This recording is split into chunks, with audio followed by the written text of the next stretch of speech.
There's a strange heaviness in gentle things, the kind of weight you cannot measure, only feel, a glance that lingers too long, a word spoken softly and remembered for years, a scent that returns from a life you thought you'd forgotten. These are the weights no one sees, yet they bend the spine of the soul. We are taught to fear storms, but no one tells us that it's the rain that drowns most quietly. It seeps into the cracks, into the rooms of memory, into the places where we left our unspoken truths. Men often carry this weight in silence, not because they wish to be strong, but because they no longer know how to name what moves inside them. It isn't sadness. It isn't love. It's the residue of both. The echo after the bell has stopped ringing. You see, gentleness breaks us differently. It doesn't shatter, it dissolves, like the tide pulling away a castle of sand. You don't notice the loss until you look down and realize your hands are empty. There's a myth that men fear the hard moments, conflict, chaos, confrontation. But the truth is quieter. They fear softness, because softness exposes what armor cannot hide. A soft voice can reach a place no scream ever will. A small act of kindness can undo a lifetime of defenses. And so, they build walls not out of anger, but out of reverence for what once touched them too deeply. The memory of gentle things, a mother's hand, a lover's breath, a moment of forgiveness. It lingers, and it whispers. Remember when you were open? Remember when the world could still move you? But time teaches men to mistrust that openness, because every soft thing they loved was taken by time itself. The gentle things age. They fade. They die. And so, men begin to believe that love is a trick the universe plays, to remind them what they cannot keep. You see, the soul doesn't grow callous by tragedy. It grows callous by tenderness lost, by the sweetness that went unreturned, by the quiet they can never fill. There's a curve most people never see, the slow turning from yearning to stillness. It happens when a man finally realizes that no one will ever truly understand his silence, not because they do not care, but because even he has forgotten where it began. And so he sits by a window, by a fire, by the sound of the rain, and in the rhythm of that rain, something inside him exhales. Perhaps this is what it means to begin again, not with passion, not with noise, but with surrender. Surrender to the truth that gentle things will always break him, and that maybe that's the only way the soul stays alive. He does not need to explain it anymore, not to anyone, because the explanation itself would betray it. Some things lose their purity when named. Some weights grow heavier when shared. So he carries them, these invisible stones of tenderness, in the quiet folds of his being. They are not burdens. They are reminders that once the world was soft enough to matter, and that, perhaps, it still is. There comes a time when a man stops fighting the gentleness that haunts him. He realizes that resistance is not strength. It is fear disguised as endurance. And fear, when carried too long, begins to sound like silence. He starts to notice how the smallest things still pull him out of the noise. The sound of rain against a roof, the smell of coffee cooling beside unread letters, the quiet movement of someone brushing their hair in the next room. Each of these things, so ordinary, so fragile, carry the same familiar ache. And yet, he doesn't run anymore. He lets it ache. He lets it move through him like a low, patient tide, because somewhere deep inside, he knows that to feel deeply is not weakness. It's remembrance. There is a certain maturity in allowing things to touch you again, after life has taught you how to feel nothing. It is not a return to innocence. It is something slower, something humbler, like moss returning to stone. He stops trying to explain the heaviness of gentle things and starts to honor it. He begins to see the beauty in what once broke him, that the soft voices, the half-remembered touches, the quiet moments of almost love, they are not ghosts. They are teachers, because the truth is, no one leaves us completely. They remain in the way we pause before speaking, in the way we hesitate to raise our voice, in the way our eyes soften, when we see someone standing in the rain alone. Gentleness leaves fingerprints, invisible ones, but real. And over time, he learns that the weight of gentle things is not meant to be lifted. It's meant to be carried differently, not on the shoulders, but in the breath, in the way he moves, in the way he forgives himself for being human. He learns that silence can be sacred, that solitude can be full, not empty. That forgiveness is not about letting go, but about letting be. He begins to understand why some loves never leave, even when the people do, because what remains is not the person, but the awakening they caused. Every soft thing that hurt him was a door leading deeper into the self.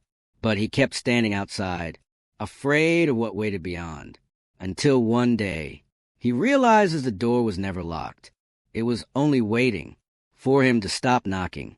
And so he enters, not into a grand revelation, but into quiet, pure, steady quiet. In that quiet, he feels the pulse of something ancient, the same pulse that beat beneath his mother's voice, the same pulse that echoed in every goodbye. It is life, unadorned, uncomplicated, and utterly sincere. He sits with it. He listens, and for the first time, he does not rush to fill the silence. He sees now. Gentle things never demanded his protection. They only wanted his presence, his willingness to stay, to not turn away. When life became too delicate to bear, there's peace in this realization, a quiet kind of peace, not triumphant, not victorious, but the peace of a man who no longer needs a world to be louder than his thoughts. He smiles differently now, not as a mask, but as a soft acknowledgement that everything he once tried to escape was never the enemy. It was simply the sound of his own soul trying to speak in whispers. And though he knows the weight of gentle things will never leave, he is no longer crushed by it. He is shaped by it, polished even, like a river stone that has learned to shine through erosion. This is not the end of the journey. It is a middle, a breathing space between sorrow and serenity. And in that middle, a strange beauty begins to grow. Because when a man learns to live with the softness that once frightened him, the world itself softens around him. The rain sounds less like loss. The silence feels less like absence. Even the memories, they stop wounding and begin to glow. He doesn't call it healing. He doesn't call it peace. He just calls it being. There is a moment so quiet, so unassuming, that most people miss it entirely. It doesn't arrive with clarity. It doesn't even feel like peace. It feels like nothing. And that nothing is what frightens us most. But if you stay, if you sit through the silence, long enough for your heartbeat to slow, you begin to notice the nothingness has texture. It breathes. It listens back. That's when you realize the soul never stopped speaking. You just stopped hearing. When the weight of gentle things finally softens inside you, the world doesn't change. You do. The air feels the same. The rain still falls as it always did. But you're no longer reaching for meaning in every drop. You are simply letting it fall. The ache that once tore through you becomes rhythm. The longing becomes presence. The stillness, not an absence of motion, but the full acceptance of it. You begin to see life, not as a straight line toward understanding, but as a circle that never ends. Everything returns. Every love, every grief, every silence. They come back, not to test you, but to remind you of how far you've come, without moving at all. You remember faces you thought you'd forgotten. You hear laughter that exists only in memory. And instead of breaking, your chest expands, as if there's finally enough room for everything you've ever felt. The rain outside slows to a drizzle. The fire burns low. You are alone, but it no longer feels like loneliness, because something in you has stopped running, stopped searching, stopped mistaking noise for life. There's an ancient part of you, older than memory, older than the name you carry, that finally exhales. It whispers quietly, "I am home." And in that whisper, you understand what all the running was for. not to escape pain, not to find love, but to remember what peace sounds like when the world forgets. The weight of gentle things was never a burden. It was gravity, the pull back toward what is real, the reminder that nothing tender is ever truly lost. You see now, softness was never weakness. It was strength that refused to shout. It was truth that chose patience over proof. It was love that learned how to stay, even when everything else left. So you stop apologizing for your sensitivity. You stop trying to toughen what was never meant to harden. You start letting your voice carry quiet again, because it belongs to silence now. And maybe that's what wisdom really is. Not knowledge, not certainty, but the quiet ability to let things be what they are, fragile, fleeting, and sacred. When the fire finally dies, you don't move to reignite it. You watch the embers fade. You feel the warmth linger on your skin, long after the flame is gone. And in that lingering warmth, you understand nothing beautiful truly ends.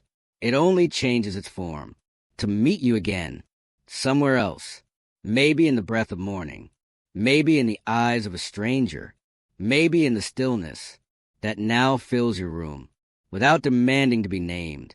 You close your eyes, and it doesn't feel like closing. It feels like returning. Returning to the pulse beneath everything, the one that never rushed, never asked for meaning, never stopped waiting. And for the first time in your life, you don't need to ask what comes next. You already know, because peace is not something you find. It's something that remembers you. The rain begins again, soft and deliberate, and in its rhythm, you hear the quiet laughter of a universe. Not mocking, not distant, but intimate, like an old friend who never left. You smile, not because everything makes sense, but because it no longer needs to. The circle is complete. The soul has stopped running. And what remains is not an ending, but an opening, a gentle, endless opening into everything that is.